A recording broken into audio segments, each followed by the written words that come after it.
Tabitha Soren. Welcome to our Choose or Lose Election Eve special. For the past 10 months, MTV News has been covering the presidential election. We've tried to energize young people about politics and get them to vote, because in 1988, less than 35% of 18 to 24-year-olds made it to the polls. We want our viewers to choose a candidate or lose out on a voice in the direction their country is going. Since February, MTV News has asked politicians to speak directly to young people, something generally missing in mainstream media outlets. Our mission this year was to cover the issues that young voters care about. As a result, young people have registered to vote in record numbers. With MTV's help, the music industry voter registration group Rock the Vote has signed up 750,000 young voters. We're hoping all of them will make the effort to cast their vote this coming Tuesday. Our viewers said that issues are what they wanted the candidates and the media to concentrate on during this election. Throughout the year, we talked to young people to find out what was on their minds. Here's a look back at what they told us the major issues were for them in January, June, and October of this year. What issue matters to you most in this upcoming election? What one issue?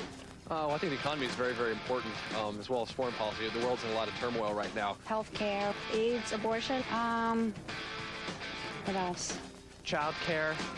Education. The environment. The economy. The economy. The economy always plays a big role in any election. Pretty soon, my unemployment benefits are going to run out. They're not buying as much, they're buying the necessities. People are really hurting around here, and I've noticed in tips that they're lower. There are plenty of guys with PhDs out there flipping burgers at McDonald's. Here I have a degree, and I can't even find a job. I'm going for jobs that I'm overqualified for. There are so many people who are graduating now who can't even use the degrees that they paid for. They still have to pay back all the loans that they were able to get. When I signed the papers for the loans, I wasn't worrying about paying them back at all. I thought, once I graduate, I'll have a job. It'll be no problem making payments. There were 3 different loans, and some come from the government, some come from the bank, and about the total amount that I owe is about $10,000. So, kept you know. Environmentalism is something that is mandatory. I'm outraged with clear cutting.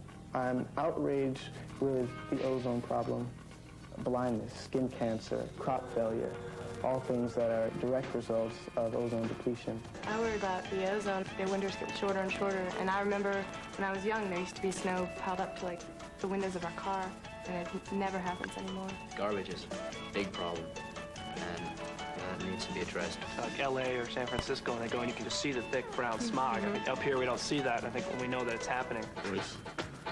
For right now, everyone's just concerned more or less with themselves. It's the same old line, the same rhetoric. Nothing's changed, nothing's new.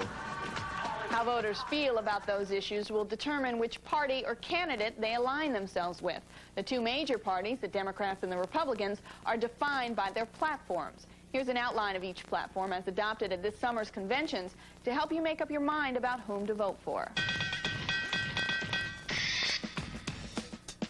The Republican platform is decidedly anti-abortion, calling for a constitutional amendment banning all abortions with no exceptions. This proposal goes farther than even the Bushes would like and has alarmed many pro-choice Republicans. The president has made it quite clear what his position on this issue is.